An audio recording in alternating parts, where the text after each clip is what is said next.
Alhamdulillah. Al-Fatihah wa qubul tamam Rasulillah hadrati Sayyidina Rasul Muhammad sallallahu alaihi wasallam ila hadrati hadrati Nabi Mustafa Muhammad sallallahu alaihi wasallam. Al-Fatihah. Amin. Bismillahirrahmanirrahim. Alhamdulillahi rabbil alamin. Arrahmanirrahim. Maliki yaumiddin. Iyyaka na'budu wa iyyaka nasta'in. Bismillahirrahmanirrahim. Alhamdulillahi rabbil alamin. Wassalatu wassalamu ala asyrafil anbiya'i wal mursalin wa ala alihi wa sahbihi ajma'in. Amma ba'd. وقد قال المؤلف رحمه الله تعالى وأدام النفع به وبعلومه في الدارين آمين. Ma'alim Tarbiyah. Sekarang kita berada dalam kajian Ma'alim Tarbiyah, lambang-lambang pendidikan.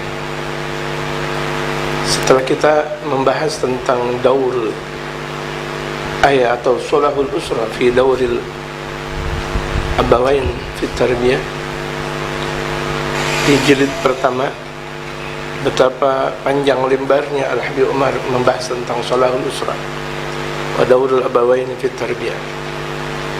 Dan bahkan di dalam jilid kedua ini lebih panjang lagi dan lebih dalam, lebih luas lagi pembahasan beliau tentang solahul usra, yang memang segala sesuatu itu bisa menjadi baik tergantung kepada keluarga.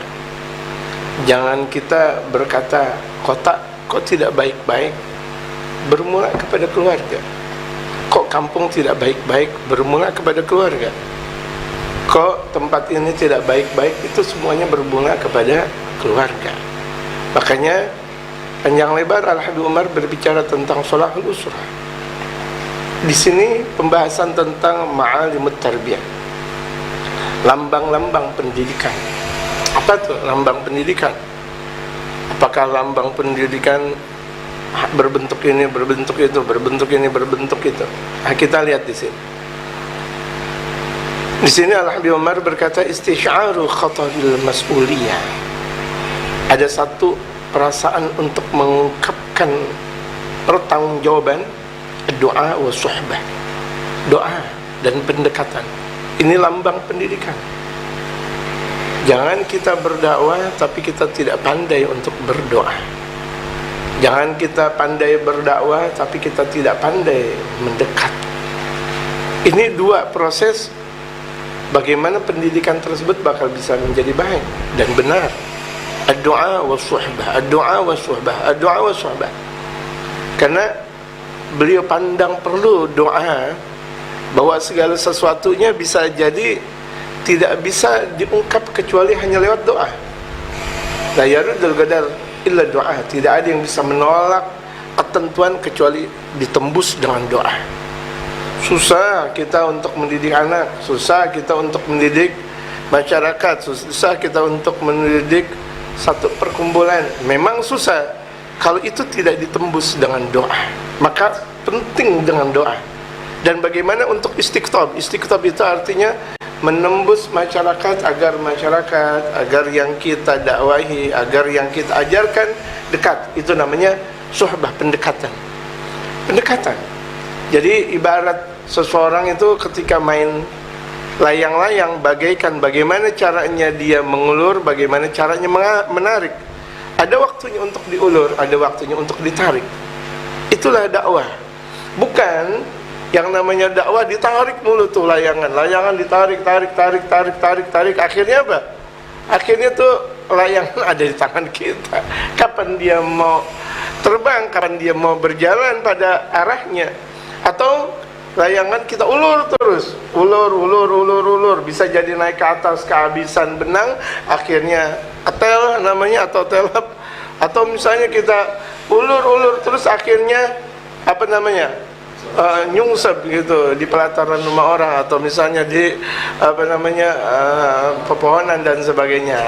Jadi itu kita lihat ketika kita mendidik, bagaimana yang kita lihat masyarakat atau murid atau anak, lihat tabiat. Jadi kekuatan untuk mendidik itu harus mengetahui tabiat. Jadi seorang guru harus tahu tabiat. Kita sebagai orang tua, kita harus tahu tabiat anak kita. Kita sebagai guru, kita harus tahu yang kita ajarkan siapa, fulan bin fulan, fulan bin fulan. Jangan menurut maunya kita. Inilah dakwah. Artinya ketika kita lihat murid kadarnya satu, kemudian kita ajarkan kitab-kitabnya yang berketinggian. Allahu Akbar. Murid tidak paham tentang filsafah, jangan diajarkan filsafat. Murid ketika itu senang dia berbicara tentang hikayat, senang dia berbicara tentang sejarah, ajarkan. Makanya ketika kita seorang muallim, kalau kita seorang murabbi, kalau kita seorang guru, berarti kita harus banyak mempunyai pemahaman. Dan jangan juga untuk memaksa, jangan. Karena kekuatan doa, kekuatan dakwah itu doa, itu sebuah kelembutan besar. Lutuf, suhbah itu juga sebuah lutuf besar.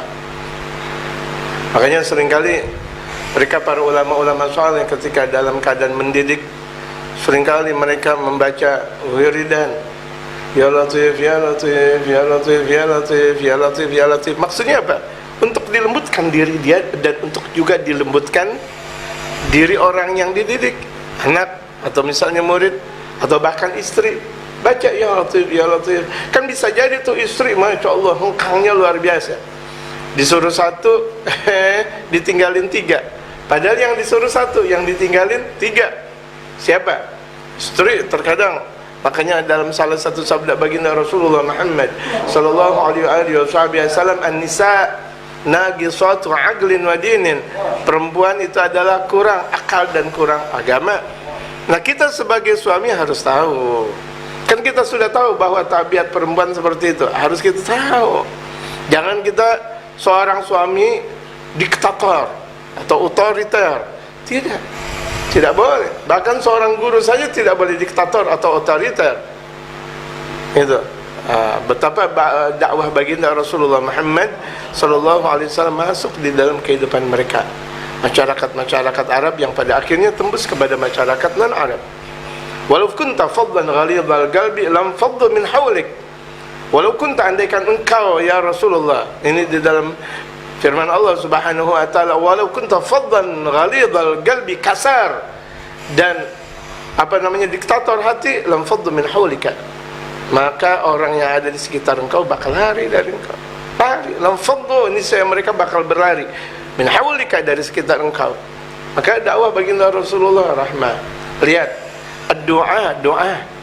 Kalau misalnya nih orang tua mendidik anak, apakah dia sudah mendoakan tahajud? Di salat tahajud, apakah dia sudah mendoakan anak? Kalau misalnya banyak sekali orang tua mengatakan, saya sudah mendidik anak di pesantren lama, dari mulai ibtidaiyah, tsanawiyah, aliyah, bahkan tuh kuliah pula di pesantren, S2-nya di sana dan di sini, negara ini dan ini. Kok belum saleh-saleh? Yang perempuan kok belum saleha? Bagaimana ini? Apakah engkau sudah berdoa di hadapan Allah Subhanahu wa taala? Apakah engkau sudah bernangis di hadapan Allah? Engkau tangis di hadapan Allah Subhanahu wa taala. Apakah engkau sudah melakukan seperti itu? Jawabannya banyak belumnya. Ini kita lihat betapa lembut doanya, betapa lembut dakwanya Al-Habib Umar. Ini ungkapan luar biasa, masya Allah jamaah sekalian. Tidak bisa memaparkan satu pendidikan tentang betapa doa dan pendekatan ini merupakan sebuah lambang utama, kecuali beliau memang sudah mengajarkan dan sudah mendidik, dan yang sudah diajarkan dan yang sudah dididik mereka menjadi pembesar. Lihat Al-Habib Umar, masya Allah, alhamdulillah. Berapa banyak anak-anak murid beliau yang bahkan masya Allah luar biasa akhlaknya, ilmunya, pendekatan mereka kepada masyarakat, lutufnya, santunnya, lembutnya. Bahkan dikatakan oleh mereka para ulama-ulama saleh, ketika kita melihat seorang guru tidak santun, atau ketika seorang pendakwah tidak santun, berarti itu bukan seorang guru, berarti itu juga bukan seorang pendakwah. Kenapa? Seseorang itu terlihat dari amigul ilm, kedalaman ilmu dilihat dari apakah apakah dia sudah lembut, apakah dia sudah mempesona, apakah dia sudah santun kepada yang dia dakwahi. Kalau dia santun, terlihat akan keluasan ilmunya. Yu'rafu wus'ul ilmi bil lutuf. Diketahui dengan keluasan ilmu seseorang itu dengan kelembutan, lembut, Masya Allah gitu. Jadi ini dua perkara yang tidak boleh tidak ketika mendidik anak. Apalagi kalau misalnya kita mendidik orang saja lembut, saat doa, kemudian pendekatan diri kepada anak, bagaimana kepada orang lain? Atau kebalikannya, orang lain kita lembutkan, orang lain kita dekatkan, apalagi anak. Yang anak itu adalah modal utama kita.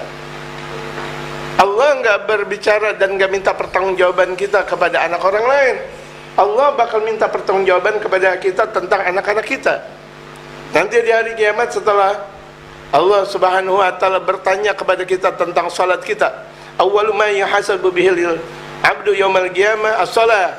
Setelah salat, kaifa hal ahlika, bagaimana keadaan keluarga engkau, istri engkau sudah ngaji belum, anak engkau sudah ngaji belum, istri engkau salehah gak, putra dan putri engkau saleh gak. Itu bakal ditanya oleh Allah Subhanahu wa taala, bakal ditanya.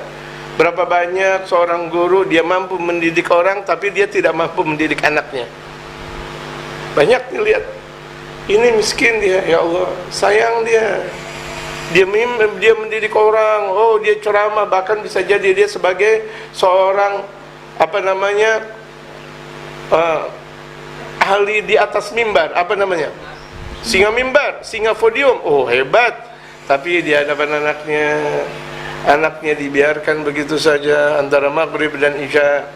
Bahkan anaknya tidak paham tentang agama.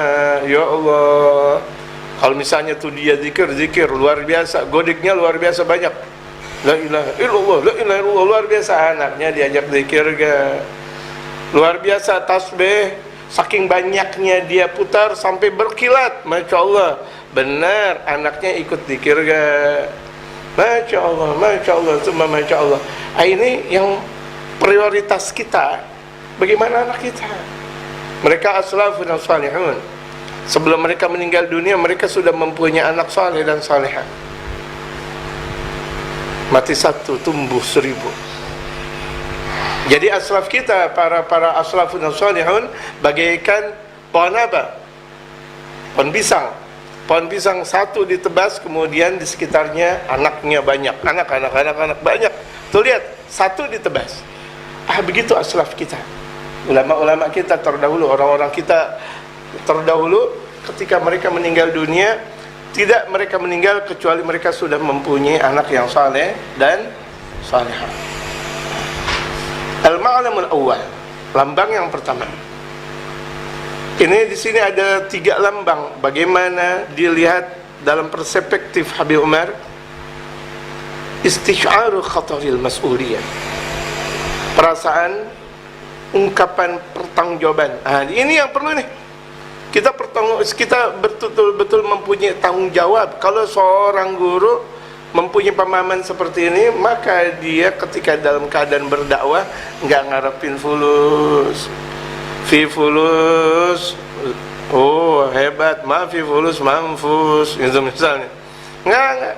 Kenapa? Dia punya tanggung jawab. Oh, saya perlu untuk mendidik, saya perlu untuk mengajar.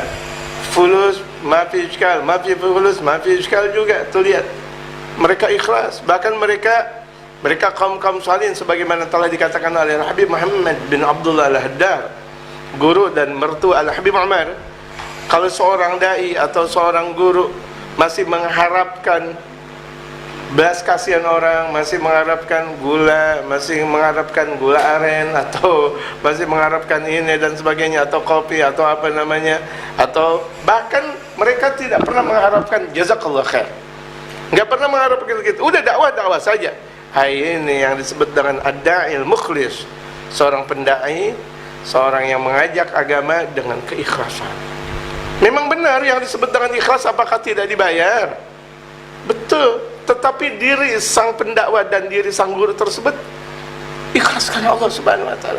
Kewajiban mereka para murid untuk bisa mensejahterakan gurunya, itu kewajiban murid.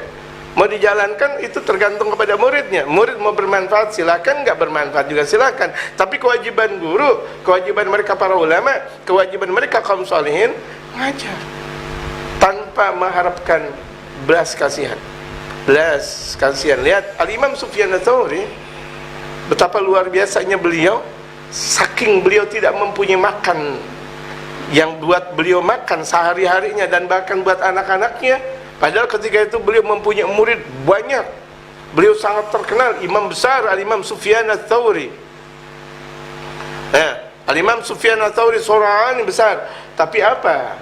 Ketika beliau tidak dijumpai di dalam rumahnya itu makanan, akhirnya yang beliau makan pasir. Akala ramal, beliau memakan pasir.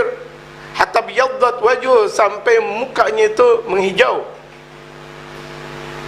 Kalau kita lihat, Masya Allah, udah mulai sakit, mukanya menghijau lantaran makan pasir. Kalau beliau nggak makan pasir, beliau meninggal dunia. Akhirnya apa? Beliau makan pasir, apik beliau. Nggak pernah minta-minta, ibarat dalam istilah kita nggak pernah ngedebleh kepada muridnya. Walaupun halal-halal saja minta kepada murid, tetapi mereka para ulama saleh luar biasa. Di zaman Covid ini, ulama-ulama kita nggak pernah minta-minta jemaah. Nggak pernah. Kalau misalnya banyak orang nggak punya kerjaan, mereka bingung, mereka narik sedikit dapat, alhamdulillah, mereka ngerjain ini dapat. Tapi kan mereka para ulama-ulama saleh, Masya Allah, berhari-hari, berminggu-minggu, bahkan berbulan-bulan nggak ada kegiatan ini dan itu, nggak ada masukan ini dan itu. Mereka nggak pernah teriak. Oh, mereka teriak di hadapan Allah. Mereka berteriak di hadapan Allah dengan ikhlasnya mereka, ya Allah, minta kepada Allah. Nggak pernah minta kepada murid-muridnya, nggak pernah minta kepada, apalagi orang-orang kaya, nggak pernah minta kepada tetangga, enggak. No minta, nggak pernah minta. No belas kasihan, tidak pernah minta belas kasihan. Minta kepada Allah Subhanahu wa taala. Minta kepada Allah Subhanahu wa taala. Ni'mal rizqullah, sebaik-baik rezeki. Sebaik-baik rezeki itu adalah rezekinya Allah Subhanahu wa taala, itu lihat. Jadi mereka makanya tembus dakwah-dakwahnya mereka ke dalam hati sanubari manusia, masuk dalam hadapan sanubari anaknya karena ikhlas. Karena mereka mempunyai di dalam hatinya itu satu pertanggungjawaban besar. Aku harus mengajarkan anak. Aku harus mengajarkan anak. Anak dalam gimana diajarkan? Kadang anak lagi mau tidur, diajarkan tentang sejarah. Nah, ingat dalam satu perkampungan di sana ada ini. Sejarah untuk bagaimana untuk mencintai Allah, mencintai Rasulullah, mencintai ahli baitnya Rasulullah Muhammad sallallahu alaihi wasallam, mencintai mereka para sahabat, mencintai mereka para ulama. Cinta kepada mereka kaum salihin. Kenapa itu diantara ta'zim, pengagungan kepada syiar-syiarnya Allah Subhanahu wa taala. Wa may yu'azzim sya'airallah fa innaha min taqwal qulub. Itu diantara untuk mengagungkan syiarnya Allah. Syiarnya baginda Nabi besar Muhammad. Anak ke sana, kemudian kita arahkan anak ini, kita arahkan anak-anak, kita arahkan, Masya Allah. Itu lihat, masuk di dalam hati sanubari sang anak. Kenapa? Kita mempunyai satu pertanggungan besar kelak nanti di hadapan Allah Subhanahu wa taala. Al-mas'uliyatu tijaha tarbiyatil abna'i kabirah. Satu pertanggungjawaban di hadapan pendidikan anak itu sangat besar. Sa'an fid dunya ma'a qisariha wa fana'iha min jihatin muta'addidatin. Baik pertanggungan jawaban itu di dunia dengan kecilnya dunia, rusaknya dunia dari segi yang sangat banyak, au ma wa aham min dalika, atau yang lebih besar dari tentang permasalahan dunia, wa akbaru mas'uliyatina an haula'il abna, dan sebesar-besar pertanggungjawaban kita daripada anak-anak ba'dal maut, setelah kematian. Setelah kita mendidik anak, nanti di alam setelah alamnya mereka, kita ada pertanggungjawaban besar. Apa yang sudah kita perbuat buat mereka? Kalau kita meninggal dunia, kalau anak-anak kita meninggal dunia, apa yang harus kita ungkapkan di hadapan Allah? di dalam kubur kita, di barzakh kita, di mahsyar kita kelak. Apa yang harus kita ungkapkan di hadapan Allah Subhanahu wa taala? Ya Allah, asik kita beribadah, anak kita tidak beribadah. Asik kita ngaji, kemudian kita biarkan anak kita ngaji. Asik kita dekat kepada Allah, kita biarkan anak kita tidak dekat kepada Allah. Yang seperti itu tidak asik namanya. Kalau asik, ngajak keluarganya untuk dekat kepada Allah Subhanahu wa taala. Kalau misalnya kita lihat, oh mereka asik sekali zikir, mereka asik sekali ngaji, asik sekali mereka membaca Al-Quran, tapi mereka membiarkan anak dan istrinya dalam hidup bermusik-musik, dalam hidup berpesta pora dengan dunia, ya itu bukan asik namanya. Itu merupakan sebuah ablah namanya dalam bahasa Arab, kebodohan yang sangat nyata. Bodoh mereka, berarti mereka nggak kenal Allah Subhanahu wa taala. Kalau mereka kenal kepada Allah, orang yang ada di sekitarnya biar mereka kenal Allah. Kalau mereka kenal baginda Rasulullah, diajak orang yang ada di sekitarnya untuk kenal kepada baginda Rasul Muhammad sallallahu alaihi wasallam. Kalau mereka kenal akan mereka para ulama-ulama saleh, mereka ajak keluarganya untuk kenal ulama. Artinya ini satu pertanggungjawaban besar yang untuk harus diungkapkan kepada keluarga. Inilah namanya dakwah. Dakwah itu ada di dalam satu keluarga. Lihat. Tadi saya udah katakan berapa banyak orang menjadi singa podium di luar hebat, tetapi di dalam rumahnya Masya Allah. Bahkan sangat miris kalau misalnya ada seorang suami di mana istrinya tidak paham tentang syariat. Suaminya paham tetapi istrinya tidak paham tentang syariat. Itu bakal dipertanggungjawabkan di hadapan Allah Subhanahu wa taala. Alim sang suami, az-zawj alim wa zawjatu ghair alimah fayus'alna yaumil qiyamah, bakal dipertanggungjawabkan nanti di hari kiamat. Nauzubillah min dzalik. Ajar. Kalau untuk ada waktunya ngaji, suami dan istri dan anak-anak ngajak ngaji. Jangan hanya untuk cuma sekedar ke mall, diajak, atau untuk berpesta ria, atau untuk ke puncak, atau untuk tamasya. Ketika tamasya mengajak keluarga besar ngaji, nggak pernah ngajak. Padahal tamasya yang paling indah itu adalah di mana? Pengajian. Tamasya yang paling indah itu adalah di masjid, di mushola. Itu tamasya yang paling indah. Itu mana gitu? Oh kita punya duit dikit, kita ajak anak ke mall. Kenapa kita nggak pernah anak ajak ke majelis? Kita biarkan begitu saja. Nggak bisa. Kekuatan syariat, betapa kita harus mengajak anak. Lihat keluarganya baginda Rasulullah, lihat keluarga mereka para sahabat radhiyallahu taala alaihim ajma'in. Mereka bermula dari keluarga. Wa ahwaluna mahum fil qiyamati thumma fi daril istiqrar. Dan bagaimana keadaan kita kelak nanti bersama mereka di dalam hari kiamat? Apakah kita bersama dengan anak-anak kita? Apakah kita bersama dengan istri kita nanti di hari kiamat? Kalau kita mau bersama-sama, didik mereka. Ajarkan mereka alimuhumullah. Ajarkan mereka akan Allah Subhanahu wa taala wa rasulah dan rasulnya. Bagaimana rasa kita cinta kepada Allah dan rasulnya, ajak kepada anak keluarga kita. Tsumma fi daril istiqrar, kemudian betapa nasib kita nanti di darul istiqrar, di tempat yang abadi nanti di hari akhirat. Wa iyyahum, dan betapa juga jama'an Allah wa iyyahum, dan mudah-mudahan Allah Subhanahu wa taala mengumpulkan kita dan mereka nih. Ini doa dari Al-Habib Umar, jumlah doaiyah fi jannatin tajri min tahtiha al-anhar. Berada di dalam surga yang mengalir di dalam surga itu sungai-sungai. Masya Allah, di dalam surga mengalir sungai yang sangat indah. Sesuatu yang tidak pernah terungkap, tidak pernah dilihat oleh mata sebelumnya, tidak pernah didengar dengan pendengaran sebelumnya, tidak pernah terlintas ala ain ra'at wala udhun sami'at wala ala qalbi khatar wala ala khatar qalbi bashar. Enggak pernah.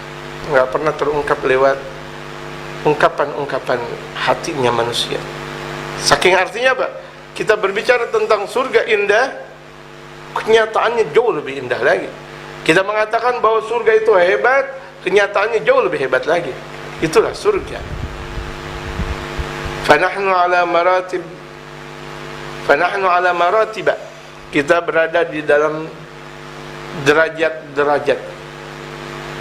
Fi istisyarina, dalam betapa perasaan kita al-amanah, untuk menjalankan amanah nahwa haulail aulad, kepada anak. Nah, ini lihat pertanggungjawaban kita kepada anak. Jangan maunya doang punya anak tapi nggak pernah dididik. Jangan maunya doang punya anak. Kalau misalnya dia berdoa, ya Allah mau punya anak, lupa dia didik biar anak biar saleh dan salihah. Masya Allah. Kalau nggak punya anak, bahkan sampai dia datang ke dukun minta disembur, dia datang ke rumah sakit minta ini dan itu. Oh, dia minta kepada ini. Oh, luar biasa. Berbagai macam racikan, berbagai macam doa, berbagai macam ramuan, berbagai macam obat dia minum. Untuk apa? Untuk penyubur dan sebagainya. Giliran udah punya anak, Masya Allah, dibiarkan begitu saja. Dia tidak peduli kepada anaknya. Na'udzubillah, tsumma na'udzubillah. Dia punya anak perempuan, dibiarkan untuk bergaul dengan laki-laki. Kemudian dia punya anak laki-laki, dia biarkan begitu saja hidup menurut sesukanya saja. Na'udzubillah min dzalik. Ingat, mereka adalah kita dan kita adalah mereka. Kita adalah mereka, mereka adalah kita. Tuh lihat, kalau misalnya mereka melakukan maksiat, apa kata manusia? Apa kata orang-orang? Tuh lihat anaknya fulan. Tuh lihat anaknya fulan bin fulan. Kembali kepada siapa? Kembali kepada kita. Gitu. Alladzina hum zawatun la yujadu fi 'alamin dunya man yumkinu an yugayasa biha. Yang mereka adalah zat yang tidak mungkin dijumpai di alam dunia, sesuatu yang dikiaskan. Artinya apa? Saking tingginya keagungan yang Allah berikan kepada kita, yang bentuknya adalah anak. Jadi ini nikmat paling besar di antara nikmat-nikmat besar yang Allah berikan kepada kita setelah nikmat iman.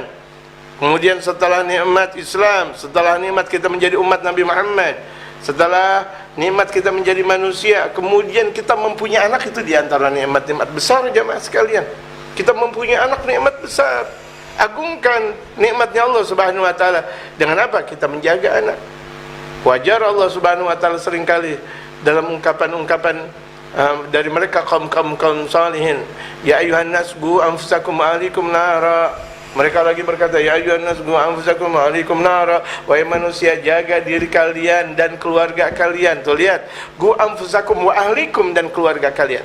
Siapa keluarga kalian? Istri kalian, anak-anak kalian. Tuh ahlikum nara, dari api neraka. Maksudnya apakah di situ ada api neraka kemudian kita biarkan? Kita jaga jangan sampai mereka masuk ke dalam api neraka. Dengan apa? Dengan syariat. Kewajiban yang Allah Subhanahu wa taala berikan kepada kita, kita arahkan kepada mereka. Sunnah yang Allah Subhanahu wa taala lewat ungkapan Nabi besar Muhammad sallallahu alaihi wasallam kita ajarkan kepada mereka. Gitu.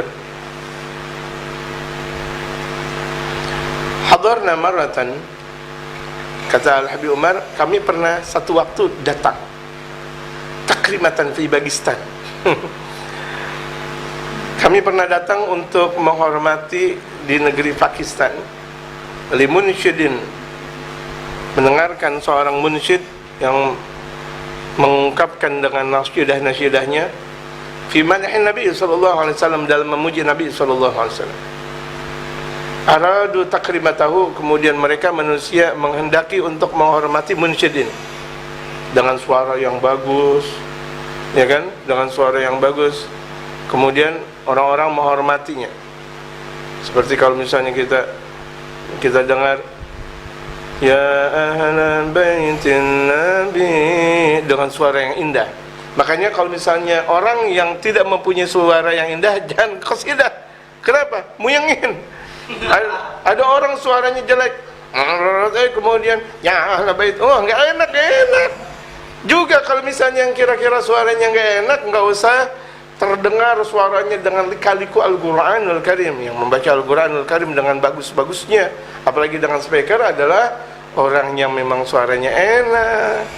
Jangan yang tidak enak, suara sember atau sember itu namanya. Kemudian Masya Allah dipertontonkan, jangan. Pusing. Ya, pusing. Sayyidina Umar suatu waktu beliau azan. Allahu Akbar, dilarang oleh Rasulullah. La ya Umar. Masya Allah. Akhirnya Sayyidina Bilal maju azan. Karena apa? Lianna sauta Bilal ahsan min Umar. Dan Sayyidina Umar bin Khattab, karena suara Sayyidina Bilal bin Rabah lebih indah, menakjubkan. Betapa banyak orang nangis lantaran mendengarkan suara Sayyidina Bilal. Kalau mendengarkan Sayyidina Umar, waduh, ini perang nih, perang. Allahu Akbar, Allahu Akbar. Allah, perang nih kalau begini jadinya. Jangan dengan suara yang bertalu-talu, dengan suara azan yang enak.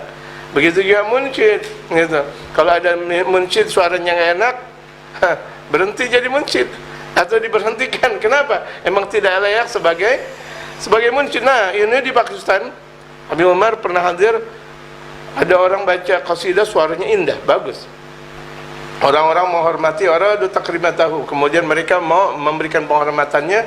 Faja'u bimizanin kamirin, kemudian mereka mendatangkan satu mizan, satu timbangan yang sangat besar. Wa wada'uhu fi kafatin, mereka letakkan dalam satu tangan ini. Wa mala'ul kafatatani bil fiddati hatta wazanu, kemudian mereka berikan di satu tangan berikutnya dengan perak sampai penuh, mereka timbang. Ini ketika cerita Al-Habib Umar, betapa beliau pernah datang di Pakistan. Memang saya lihat juga sih, banyak juga di YouTube ada orang baca Al-Quran dikasih duit. Ada orang, a'udzubillahi minasyaitonirrajim, bismillahirrahmanirrahim, tayyib, oh langsung dikasih uang. Wah, saya juga luar biasa. Jangan kayak begini dong, penghormatan jangan kayak gini. Waduh, kayak kalau misalnya di satu daerah yang ada di Indonesia disewar alias sawer. Waduh, sawer sama kalau begini jadinya. Jangan dong, orang baca Quran ngasih dengan yang mulia, kasih amplop, bukan main disawer begitu aja. Ini persis kejadian lucu, sangat lucu ini. Hadar ma'ana ba'dul ulama min Syam, kemudian hadir bersama kami sebagian ulama dari Syam.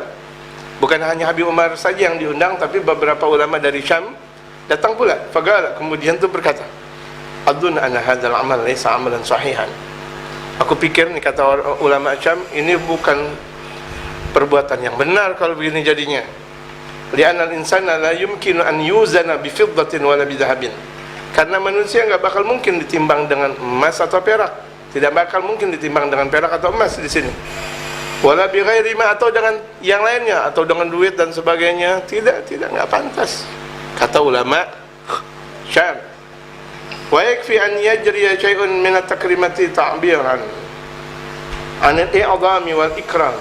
Cukup untuk penghormatan satu ungkapan, pengagungan dan pemuliaan, ungkapan.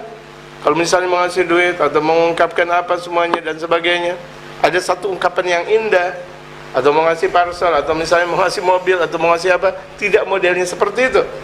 Min ghairi hadza tasarruf, tanpa dengan model seperti ini. Kata Habib Umar, wal kalam sahih. Ucapan dari ulama dari Syam tersebut memang benar. Fama hunaka syai'un yumkinu an yuwaza abna'una, yang di sana tidak bakal mungkin anak-anak kita akan ditimbang. Wa aflad akbain bina alladziina hum mahallu nadhari lillahi, yang kemudian orang-orang yang berada di hati kita, cinta kita, yang mereka adalah tempat pandangan Allah Subhanahu wa taala, mahallul ikhtiyari rabbani, satu tempat yang sudah diusahakan oleh Allah Subhanahu wa taala, wa mahallul amanatil kabira, dan mereka itu adalah tempat amanah yang sangat besar. Memang tidak mungkin kalau begini jadinya. Bagaimana untuk menghormati ini dan ini, tapi kalau misalnya diperlihatkan dengan model seperti itu, kata Habib Umar. Akhirnya berkomentar juga. Artinya, idan fahum tsarwatul kabirah allati 'indakum. Ini kata Habib Umar, Idzan, ya betul, fahumus tsarwatul kabirah, mereka itu adalah sawah ladang yang sangat besar, mempunyai peranan yang sangat besar. Siapa? Anak-anak kita. Karena anak-anak kita nggak mungkin ditimbang dengan emas atau diungkapkan dengan perak. Waduh, anak kita, oh kalau misalnya alim ini, pintar ini, dapat ini, dapat itu, dapat ini, dapat itu, dapat ini, dapat itu, dapat ini, dapat itu cuma sekadar ungkapan saja. Kalau misalnya ada orang baca Quran kemudian dapat piala, itu cuma sekadar ungkapan saja. Apakah kalau misalnya orang yang sudah lulus kuliah kemudian mereka mendapatkan syahadat besar, mendapatkan piagam besar, kemudian ditaruh di dinding, kemudian menjadi satu kebanggaan? Tidak. Kebanggaan itu adalah dalam satu hati ilmu yang mereka amalkan. Al-ilmu bil amal, ilmu dengan amal perbuatan, ilmu dengan amal perbuatan. Itu yang disebut dengan kagungan yang Allah Subhanahu wa taala berikan. Fahum tsarwatul kabirah allati 'indakum, yang ada di hadapan kalian. Anak yang ada di hadapan kalian, anak. Mudah-mudahan amin semuanya kita mempunyai anak yang saleh dan salehah. Amin. Doa kepada Allah, jangan sampai ngantuk nih doa. Amin. Jangan sampai ngantuk. Jangan sampai, kalau doa sambil ngantuk, ya Allah, ya Allah, itu nanti dia minta apa? Imam ngantuk, makmum ngantuk. Akhirnya tuh malaikat yang nyatet yang ada. Lalu bagaimana ceritanya? Hah? Kita minta apa? Masya Allah, ya Allah, ya Allah, jangan doa yang khusyuk. Amin, amin. Lalu ini si imam lagi nyidekin perempuan, ya Allah saya lagi suka dia nih. Akhirnya si makmum amin amin juga. Akhirnya dua orang yang berseteru. Kenapa? Karena imam minta dia, makmum juga amin amin juga lagi. Nggak tahu permasalahan, amin amin juga lagi. Repot gitu. Amin. Amin apanya nih? Khusyuk, mempunyai anak yang saleh dan salehah. Amin ya Allah, ya Allah, gitu. Di taman surga, taman surga. Apakah orang ketika berada di dalam taman ngantuk? No, ngantuk. Enggak ngantuk. Kenapa? Nikmat, Masya Allah, gimana tak? Ibarat kalau misalnya ada orang lagi kalau di Indonesia kan setelah nikah beradu laki dan perempuan, bulan madu? Apaan bulan madu lagi? Ini laki dan bersanding antara laki dan perempuan. Ngantuk gak dia? Atau lagi nikah? Saya terima, dia ngantuk. Saya nggak pernah ngelihat ada orang nikah ngantuk. Ijab kabul ada gak? Masya Allah, Masya Allah. Ini lebih indah daripada ijab kabul. Ini lebih indah daripada segala-galanya, gitu. Taman-taman surga. Amin. Ini kita berada di taman-taman surga. Jadi mereka mempunyai kedudukan yang sangat penting, yang sangat besar. Allati 'indakum, yang punya, yang ada di sisi kalian. Siapa? Anak. Idza adraktumul haqiqah, ketika kalian menjumpai satu hakikat. Kalau kamu tahu saja betapa pentingnya anak, jaga anak kalian. Jaga. Tuh anak lebih istimewa daripada emas. Afdal minal mas, afdal minal jawhar, afdal minal dhahab, afdal minal fiddah, afdal min kulli syai'. Lebih istimewa daripada segala-galanya. Ada orang berhenti kerja, nggak jadi masalah, no problem. Duitnya dikurangin dari atasannya, no problem, nggak jadi masalah. Dicaci maki orang, no problem, nggak ada masalah. Kemudian dihujat sana dan di sini, timur, barat, utara, selatan, menghujat dia, nggak ada masalah. Giliran anaknya pusing, bagaikan dunia daun kelor. Wah, bingung, Masya Allah, Masya Allah. Tuh lihat, kenapa? Keagungan hati itu anak. Ya, keagungan hati. Walaupun tuh emaknya udah cerai misalnya, udah cerai sama istrinya, tapi anak nggak pernah ada kata-kata cerai dengan anak. Betul nggak? Ada orang suami dan istri cerai, na'udzubillah min dzalik, cerai itu. Kemudian anaknya apakah menjadi sebuah perceraian? Tidak. Anaknya terus ditanya, mana anakku, mana anakku, layak mana. Berapa banyak orang gila gara-gara anak, nggak ketemu anak. Anaknya layak. namanya. Kemudian dia sehari-hari anakku Laila, nanya-nanya mulu. Ya, seperti di film Unyil tempo dulu tuh. Waktu masih kecil ada orang gila manggilnya anakku Laila gitu. Nggak pernah dia sebut istriku Laila, nggak pernah gitu. Nggak pernah. Banyak sekali orang gila gara-gara anak. Tuh lihat. Karena anak itu keagungan paling tinggi. Darah dagingnya dia sendiri. Orang bisa jadi dekat sama istri satu saat, tapi berikutnya belum tentu dekat dengan istri. Belum tentu gitu. Ada orang yang tinggal udah 100 tahun berumah tangga, tinggal 1 menit lagi meninggal, dia pakai cerai lagi. Astagfirullah. 1 menit meninggal, cerai. Tapi apakah ada sebuah perceraian dengan anak? Tidak dijumpai. Tidak dijumpai. Makanya jaga tuh anak, lebih istimewa dari segala-galanya jamaah sekalian dan pemirsa yang dirahmati oleh Allah Subhanahu wa taala. Kalau kita tahu hakikat keagungan anak, kita nggak bakal bisa menyia-nyiakan anak. Sungguh betapa berat seorang, walaupun dia adalah seorang dai besar, ulama besar, habib besar, atau dia seorang panglima besar, ketika ditugaskan di mana dan di mana, yang dia ingat pertama adalah anak. Yang dia ingat adalah anak. Masya Allah gitu. Wa hiya tharwatun la tusawiha al-wizarat. Ini peranan besar yang tidak bisa disamakan walaupun dengan kepemerintahan, dengan departemen-departemen yang ada. Walaupun nih kita disuruh pilih, kita mau menjadi, alhamdulillah min dzalik, ada orang disuruh pilih, dia mau jadi menteri atau anaknya mati.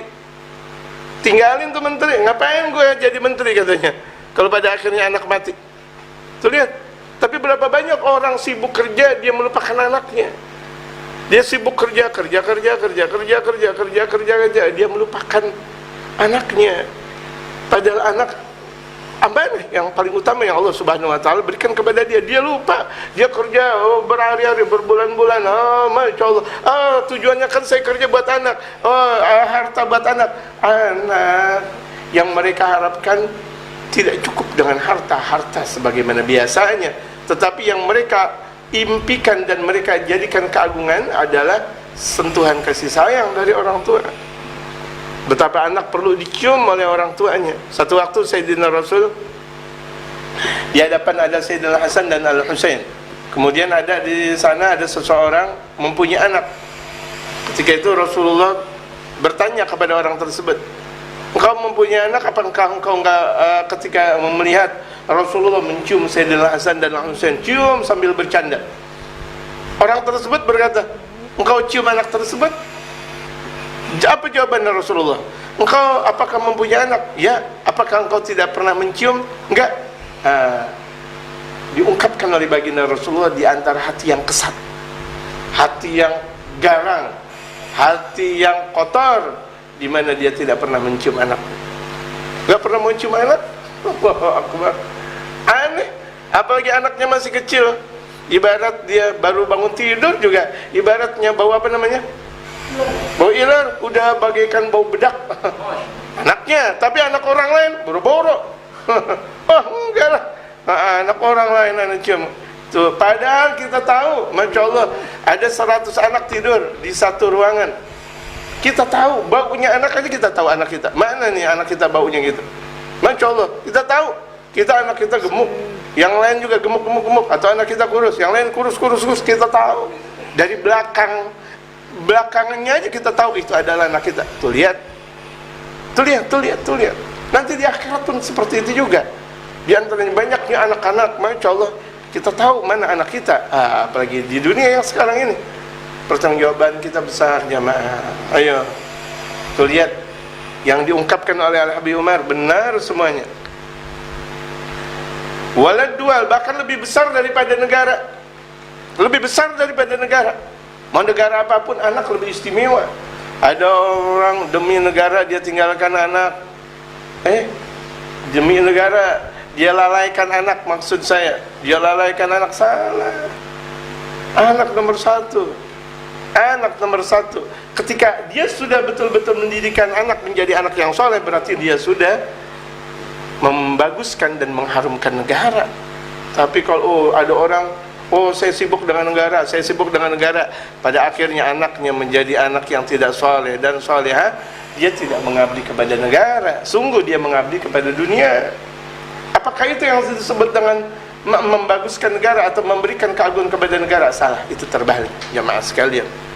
Wala fil alim kulli wala fil alami kulli, dan bahkan anak jauh lebih istimewa daripada seluruh alam sekalipun. Semua alam mau dibandingkan dengan anak kita, maka anak kita jauh lebih istimewa daripada seluruh alam yang ada.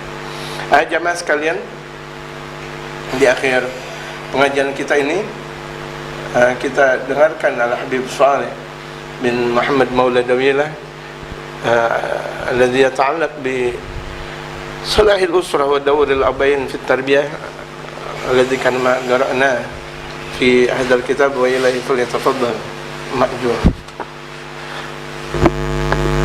Alhamdulillah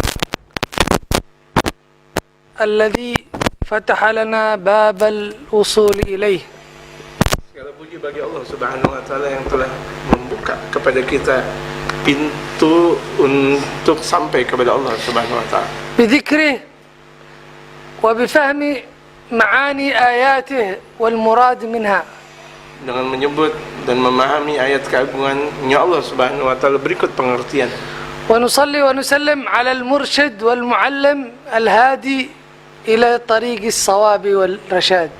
Dan kita bersalawat dan salam kepada junjungan kita yang telah memberikan petunjuk dan memberikan arahan, wa ala alihi wa sahbihi wa man sara ala nahji ila yaumiddin. itu Nabi besar Muhammad sallallahu alaihi wasallam, dan kepada keluarga dan para sahabatnya, dan bagi orang yang mengikuti perjalanan mereka.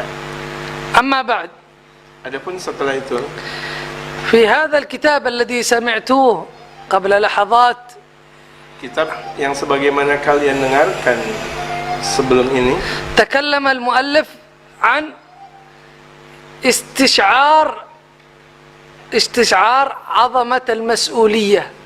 sang pengarang yaitu Al-Habib Umar berbicara tentang satu perasaan dalam wacana pertanggungjawaban besar. استشعار عظمة المسؤولية للآباء، أن الأبناء مسؤولية في أكتافهم. Yaitu satu pertanggungjawaban besar bagi orang tua terhadap anaknya, karena pertanggungjawab mereka ada di atas punggung mereka. هذه أول خطوة في إقامة التربية. Ini satu langkah dalam mendidik. وكيف يأتي الاستشعار؟ Bagaimana datang satu perasaan ini? إذا تفكرنا إلى كتاب ربنا وآيات ربنا. Jika kita merenung dalam ayat keagungannya Allah Subhanahu wa taala, وإذا تفكرنا إلى حديث نبينا محمد صلى الله عليه وسلم. dan kepada hadis baginda Nabi besar Muhammad sallallahu alaihi wasallam, كل منهما يرشدونا إلى أن نحمل المسؤولية في yang قلوبنا. keduanya memberikan arahan kepada kita untuk kita menanggung satu pertanggungjawaban besar. فالله سبحانه وتعالى في كتابه يقول يا أيها الذين آمنوا قوا أنفسكم وأهليكم نارا. Yang Allah Subhanahu wa taala berfirman dalam kitabnya, wahai orang-orang yang beriman, jaga diri kalian هذا dan keluarga kalian dari api neraka. يغرس في قلوبنا خوف نقي أنفسنا وأولادنا نار. Jadi tertanam di dalam hati kita ada perasaan takut, khawatir keluarga kita masuk ke dalam api neraka. أي إذا أهملنا عظمة المسؤولية الذي علينا بالأبناء كان سببا في دخولنا النار. Yang kalau misalnya kita lalaikan sebagaimana kewajiban kita sebagai orang tua kepada anak, maka naudzubillah min dzalik, neraka tempatnya. وإذا تفكرنا في كلام ربنا عندما يقول الله في الكتاب وأمر أهلك بالصلاة. Dan ketika kita juga merenung di dalam Al-Quran Al-Karim, Allah Subhanahu wa taala berfirman, perintahkan keluarga engkau untuk selalu salat واصطبر عليها dan sabar dalam memberikan perintah salat. لا نسألك رزقا. Pada kami yang telah memberikan kepada engkau rezeki. الله سبحانه وتعالى يركز على مسؤولية كبيرة وهي الإرشاد وتعليم شرع النبي للأبناء. Dan satu pertanggungjawaban besar kepada anak-anak kita ini sangat-sangat besar, sebagaimana yang telah diberikan ajaran dari Allah dan dari Nabi besar Muhammad sallallahu alaihi wasallam. قد يتداول في رأي الإنسان كيف مسألة رزق الأولاد. Yang terkadang terungkap berbolak-balik dalam satu pemahaman manusia bagaimana caranya memberikan rizki, memberikan nafkah kepada anak. Allah يقول له لا نسألك رزقا. Yang Allah berfirman, kami tidak pernah meminta kepada engkau rizki. لا الله ما يريد منك الرزق، يريد أن تقوم بالمهمة الذي أمرك الله سبحانه وتعالى. Allah tidak mengatakan Allah minta rizki kepada engkau, tapi jalankan satu kepentingan yang sudah diungkapkan oleh Allah Subhanahu wa taala. إذا تفكرنا إلى الولد عندما يتكون في بطن أمه. Ketika kita merenung tentang anak ketika masih berada di dalam perut ibu, كثير منا يظن أن الولد يتغذى من غذاء أمه. banyak sekali yang mengatakan bahwa seseorang itu, dalam ungkapan seseorang bahwa anak itu makan dari saripati ibunya, أي يشاركها في رزقها. yang berserikat atau bekerja sama dalam rezeki yang dimiliki oleh sang ibu. ولكن عندما نتفكر نرى أن لا هذا غير صحيح. Ketika kita pikirkan, sebenarnya itu tidak juga benar. لأن الولد عندما يتكون في بطن أمه يتغذى من الدم الذي كان يخرج قبل ذلك. Yang ketika kita lihat anak ketika berada di dalam perut ibu, dia makan, itu kan yang di dalam perut ibu di situ ada darah. Bagaimana mungkin anak minum dan makan dari darah-darah tersebut? فهذا رزق من الله خاص لهم. Ini rezeki yang Allah Subhanahu wa taala berikan secara khusus kepada sang bayi yang berada di dalam perut ibu. فهذا الدم فعندما يكون غير ولد يخرج هذا الرزق الخاص. الله يقول خرج، هذا ليس لك، هذا ليس لك أصلا، يخرج بالمجاري، دم يكون تحيض المرأة. Kalau misalnya perempuan tersebut mengeluarkan darah, yang kalau misalnya tidak jadi anak tersebut, maka darah tersebut keluar dari kemaluan perempuan yang pada akhirnya jadilah itu adalah haid. Dan ini rezeki pula, rezeki di mana perempuan mengeluarkan darah haid, يعني ما تستفيد منه المرأة أبدا. yang tidak mengambil manfaat dari kaum perempuan dari haid itu semua. وعندما يأتي الولد يتحول هذا الحيض إلى غذاء يتغذى بالولد. Yang kalau misalnya ada anak yang ada di dalam perut ibu, maka anak tersebut bisa masa darah tersebut itu bisa memberikan banyak manfaat dari anak yang ada di dalam perut. فرزق كل إنسان الله سبحانه وتعالى يعطيه كل واحد مقسوم. Yang Allah Subhanahu wa taala memberikan rezeki kepada setiap manusia. ما المسؤولية الذي هذه آيات تغرس في قلوبنا استشعار عظمة المسؤولية. Apa pertanggungjawaban kita dari sesuatu yang menimbulkan satu perasaan besar kita dalam perasaan untuk bertanggung jawab kepada anak? ونتحول إلى كلام نبينا محمد. Kemudian kita beranjak kepada sabda Rasul الذي يقول كلكم راع وكلكم مسؤول عن رعيته. yang sabda Rasulullah, setiap kalian adalah pemimpin dan setiap kalian bertanggung jawab kepada yang dipimpin.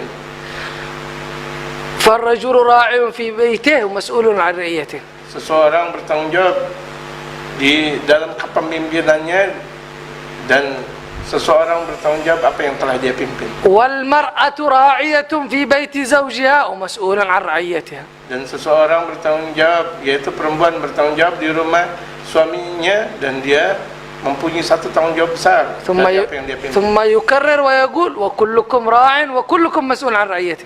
Dan Rasulullah terus berkali-kali mengungkapkan setiap kalian adalah pemimpin dan setiap kalian bertanggung jawab.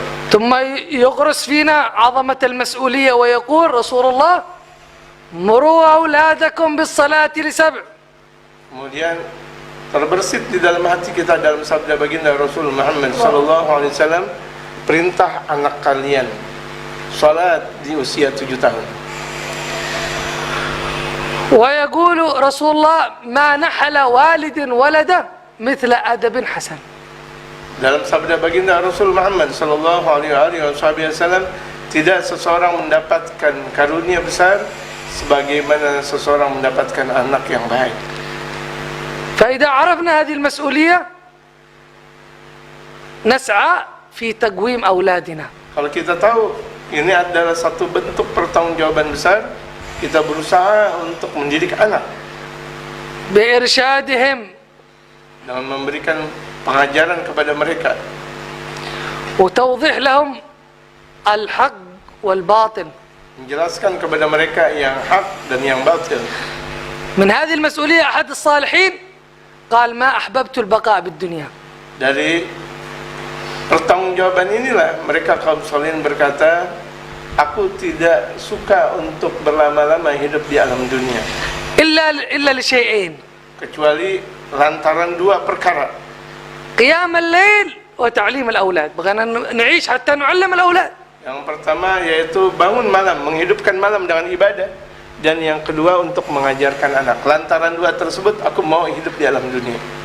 والتعليم نعلمهم ويكون وقت الشدة شدة، وقت اللطف لطف. Mengajarkan kepada anak di waktunya tegas, di waktunya lembut. نبينا محمد يرى الحسين Yang Nabi SAW pernah melihat Sayyidina Husain يأكل تمر من تمر الصدقة. makan satu korma sedekah وهو صغير.